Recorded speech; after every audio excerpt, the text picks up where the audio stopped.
Halo, kembali lagi di channel Kronika. Dan ya, hari ini aku akan membahas sejarah yang keren dan menarik lagi yang jarang orang tahu, yaitu sejarah pensil. Yes, sejarah pensil dari awal sampai sekarang. Dan ya, sorry banget buat kalian, aku jarang upload. Hari ini aku akan upload seminggu sekali. Jadi tunggu aja dan langsung aja kita let's go. Pernah gak kalian berpikir siapa yang pertama kali menciptakan pensil? Benda sederhana yang sering kita gunakan untuk menulis, menggambar, bahkan mengerjakan ujian ini ternyata memiliki sejarah yang panjang dan menarik. Jauh sebelum pensil ada, manusia sudah berusaha menemukan cara untuk menulis dan menggambar. Pada zaman prasejarah, manusia menggambar di dinding gua menggunakan arang dan tanah berwarna. Lukisan-lukisan gua yang ditemukan hingga saat ini menjadi bukti bahwa manusia telah memiliki keinginan untuk menyampaikan informasi sejak ribuan tahun lalu. Ketika peradaban berkembang, berbagai alat tulis mulai digunakan.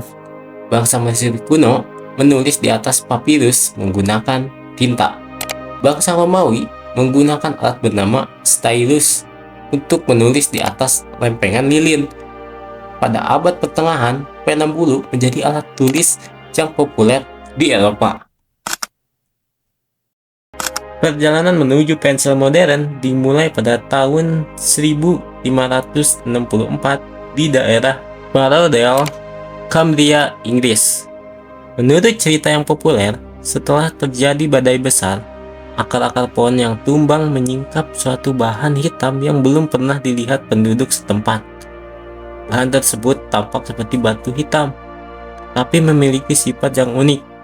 Ketika digoreskan ke permukaan lain, bahan itu meninggalkan bekas hitam yang jelas. Bahan yang ditemukan tersebut sebenarnya adalah grafit, salah satu bentuk karbon yang memiliki struktur berbeda dari berlian. Grafit dari Barodel memiliki kualitas yang sangat tinggi dan sangat cocok untuk menulis.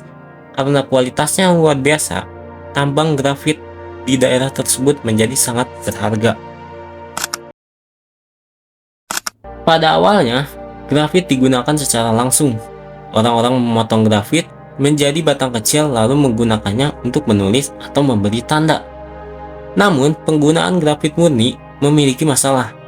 Grafit mudah patah dan membuat tangan menjadi kotor. Untuk mengatasi masalah ini, orang mulai membungkus grafit dengan tali, kulit domba, atau bahan lainnya. Tidak lama kemudian, muncul ide yang jauh lebih praktis. Batang grafit ditempatkan di antara dua potongan kayu yang kemudian direkatkan menjadi satu. Inilah yang dianggap sebagai cikal bakal pensil kayu modern. Pada abad ke-17, pembuatan pensil mulai berkembang di berbagai negara Eropa, terutama di Inggris, Jerman, dan Prancis. Perobosan terjadi pada tahun 1795. Saat itu, Prancis sedang mengalami kesulitan memperoleh grafit berkualitas akibat konflik dengan Inggris. Seorang ilmuwan dan penemu bernama Nicolas Jacques Conte mencoba mencari solusi. Ia menghancurkan grafit menjadi bubuk, lalu mencampurkannya dengan tanah liat dan air. Campuran tersebut kemudian dibentuk menjadi batang kecil dan dibakar dalam tungku dengan suhu tinggi. Hasilnya sangat mengesankan. Dengan mengubah perbandingan grafit dan tanah liat, Conte berhasil menghasilkan pensil dengan tingkat kekerasan yang berbeda-beda. Semakin banyak grafit, semakin gelap hasil tulisannya. Semakin banyak tanah liat, semakin keras pensil tersebut. Metode ini menjadi dasar produksi hampir seluruh pensil modern yang digunakan hingga sekarang.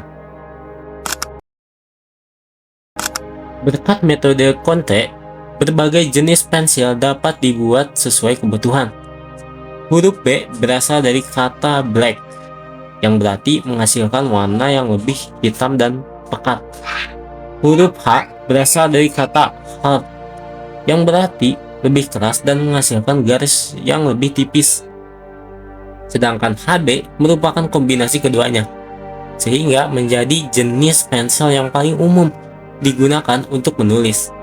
Sistem ini masih digunakan di seluruh dunia hingga saat ini.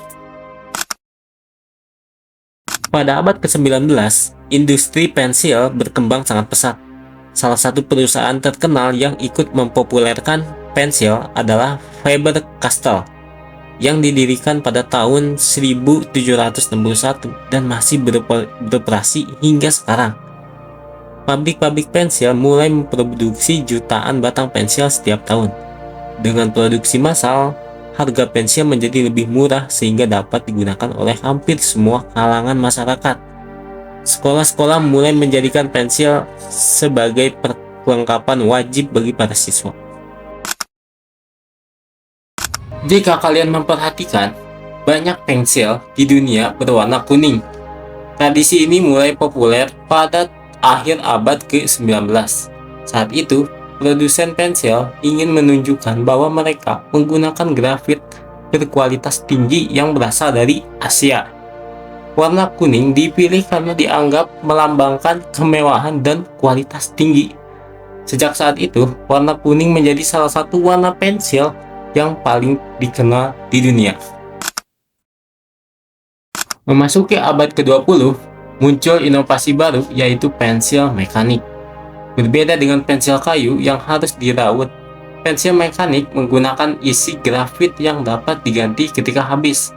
Model ini menjadi populer karena lebih praktis dan tidak menghasilkan sorotan kayu. Hingga kini, pensil mekanik banyak digunakan oleh pelajar, insinyur, arsitek, dan seniman. Dari sepotong grafit yang ditemukan secara tidak sengaja di Inggris pada tahun 1564 hingga menjadi alat tulis yang digunakan miliaran orang di seluruh dunia. Perjalanan pensil adalah kisah tentang kreativitas manusia dalam memecahkan masalah. Dan mungkin itulah alasan pensil tetap menjadi salah satu penemuan paling sukses dalam sejarah manusia. Terima kasih sudah menonton. Jangan lupa subscribe, like, dan bagikan video ini agar lebih banyak orang dapat mengenal sejarah menarik di balik benda-benda yang kita gunakan setiap hari. Sampai jumpa di video sejarah selanjutnya. Dan buat kalian yang mau request sejarah, boleh komen di bawah. And see you on next video. Bye-bye.